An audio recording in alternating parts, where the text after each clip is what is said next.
A broken wooden fence sways in the morning breeze as a tired single father tightens a loose nail when a luxury car quietly stops behind him.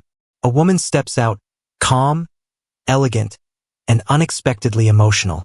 She whispers, "That fence was the last thing my father built." And in that moment, everything he thought he knew about this land begins to change. The early morning sun spread softly across the quiet countryside, painting golden fields and long stretching roads that seemed to lead nowhere and everywhere at the same time. Birds sang freely, and the air carried a peaceful stillness that made even struggle feel a little lighter. A worn-out bicycle rattled along the dirt path as Daniel, a poor single father in his mid-30s, pedaled slowly with a small toolbox tied to the back seat. His shirt was faded, his hands rough from years of labor, and his eyes carried the quiet exhaustion of a man who had learned to survive more than live. His young daughter, Mia, sat in front of him on the bicycle's small seat, holding onto a loaf of bread wrapped in paper. She hummed softly, swinging her feet as if life had no weight at all. That innocence was the only thing keeping Daniel moving forward every single day. "Papa," she said cheerfully, "do you think today we'll get extra work?" Daniel forced a small smile, though his heart tightened. If the world is kind today, maybe we will. But kindness was rare for people like them. Daniel fixed fences, repaired broken gates, painted walls. Anything people in nearby villages didn't want to spend money on. He never complained. Not because life was easy, but because stopping meant failing Mia, and that was something he could never accept. That morning, he had been called to fix a broken fence on the outskirts of a vast countryside estate. One he had never seen before. People in the village spoke about it in whispers. Some said it belonged to a business tycoon. Others said no one actually lived there. It was just there, silent, waiting. When Daniel finally reached the location, he stopped cycling. Before him stood a long stretch of land surrounded by fields that rolled like waves. And at the center of it all was a grand estate, elegant yet strangely lonely. The fence around it was old in places, slightly worn, with sections that had fallen apart as if time itself had been careless with it. "This is the place?" Mia asked, eyes wide. Daniel nodded slowly. "Looks like it." He parked the bicycle and gently helped Mia down. "Stay close, okay?" She nodded. As he walked toward the broken fence, toolbox in hand, he couldn't shake the feeling that this place was different. Not just rich or large, but emotionally heavy, like it had stories buried beneath every stone and wall. He knelt by the fence and began his work. Hammering, tightening, fixing. The rhythm of repair always calmed him. It made life feel like something could be restored, even if everything else was broken. Minutes passed, then an hour. Mia wandered nearby, picking flowers and placing them in her tiny hands like gifts for someone invisible. And then, a soft engine sound broke the silence. A sleek black car rolled slowly down the gravel path and stopped just a few feet away. Daniel paused but didn't look up immediately, assuming it was a guard or a state worker. But when the car door opened, everything changed. A woman stepped out. She was dressed simply, yet carried an unmistakable presence. Calm, refined, and deeply composed. Her eyes scanned the broken fence Daniel was fixing, then slowly moved to him. For a moment, no one spoke. Then she walked closer. "You're repairing this?" she asked gently. "Yes," Daniel replied, standing up and wiping his hands on his worn pants. "The wood was loose. I thought it might fall completely if not fixed." Her gaze softened, not at the fence, but at him, as if she was seeing something beyond his appearance. "You didn't have to do it," she said. Daniel shrugged lightly. "It's still someone's property. Doesn't matter who owns it. A broken fence is still a broken fence." A faint emotion crossed her face, quickly hidden. Mia walked up beside her father, holding a small bunch of flowers. She looked up at the woman curiously. "Are you the queen of this place?" Daniel quickly corrected her, embarrassed. "Mia, don't say that." But the woman smiled for the first time. "I suppose," she said softly, "you could say I live here." Something about her voice carried sadness hidden behind grace. Daniel nodded and returned to his work, trying not to intrude. But he could feel her presence still standing there, watching not in judgment, but in silence that felt personal. After a few moments, she spoke again. "What's your name?" "Daniel." A pause. "And your daughter?" "Mia." The woman repeated the name quietly, as if remembering something far away. "She's lucky," she said. Daniel didn't respond immediately. Luck wasn't something he believed in anymore. As he tightened the last plank, a breeze moved through the fields, and Mia ran ahead laughing, chasing butterflies. For a brief moment, Daniel allowed himself to forget everything.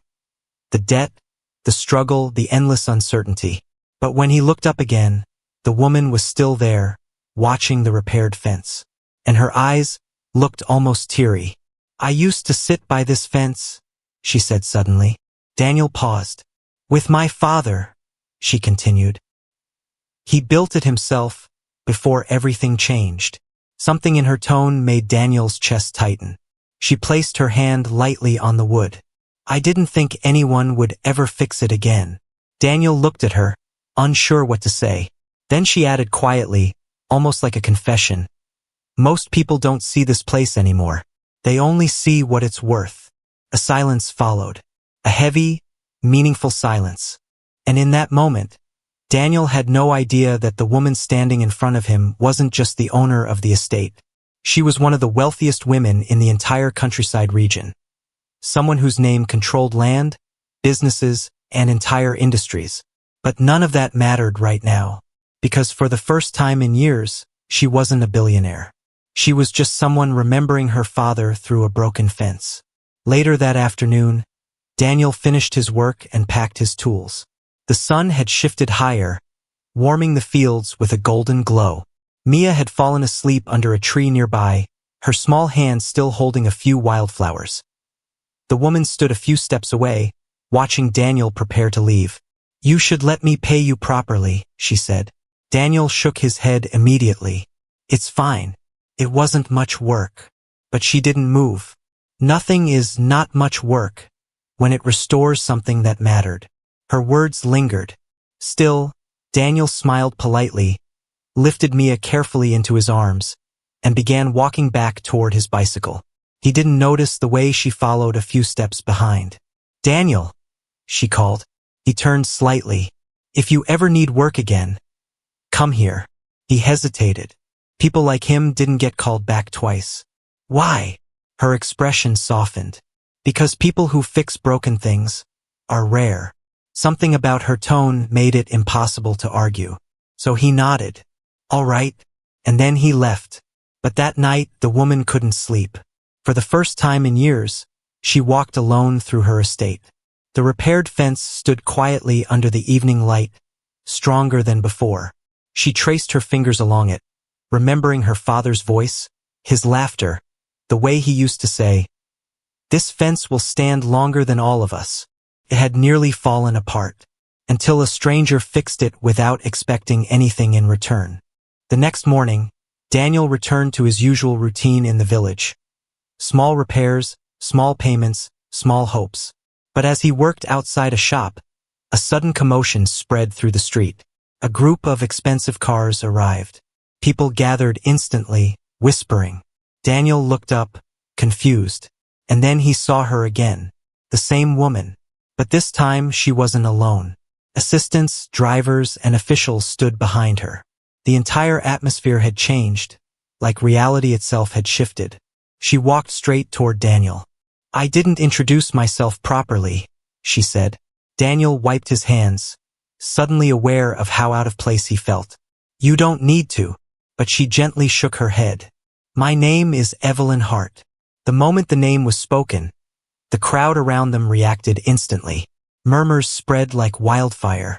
People stepped back. Even the shop owner froze. Daniel, however, remained still.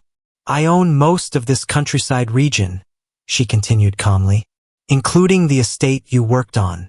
Silence fell. Daniel blinked once, then twice. Mia, standing beside him, whispered, "Papa, is she famous?" He didn't answer. Evelyn's eyes stayed on Daniel. "That fence you repaired, My father built it before he died. I didn't let anyone touch it for years. Her voice softened. Until you did. Daniel finally spoke, cautious. I didn't know any of that. I know, she said. That's why it matters. She stepped closer, lowering her voice so only he could hear. Most people would have seen an old broken fence and ignored it. You saw something worth fixing. Daniel shifted uncomfortably. It was just wood and nails. No, she replied. It was memory. A pause stretched between them. Then she added something unexpected. I want you to work for me. Daniel almost laughed, thinking it was a mistake. People like me don't work for people like you. Evelyn didn't smile. That's exactly why I'm asking. He looked down at Mia. She looked back up at him with trust that only children can give without hesitation. And in that moment, Daniel understood something deeper. Not every opportunity is about money. Some are about meaning. Days turned into weeks. Daniel began repairing parts of the estate under Evelyn's quiet supervision. But something slowly changed, not just in the estate, but in Evelyn herself. The distant loneliness in her eyes softened. She often visited the places Daniel worked, not to supervise but to talk. Sometimes about her father. Sometimes about nothing at all. And Mia? She began laughing more. One afternoon, as Daniel fixed a gate near the garden, Evelyn stood beside him and said quietly, Do you know what I learned from you? He looked at her. That broken things don't always need replacing, she said.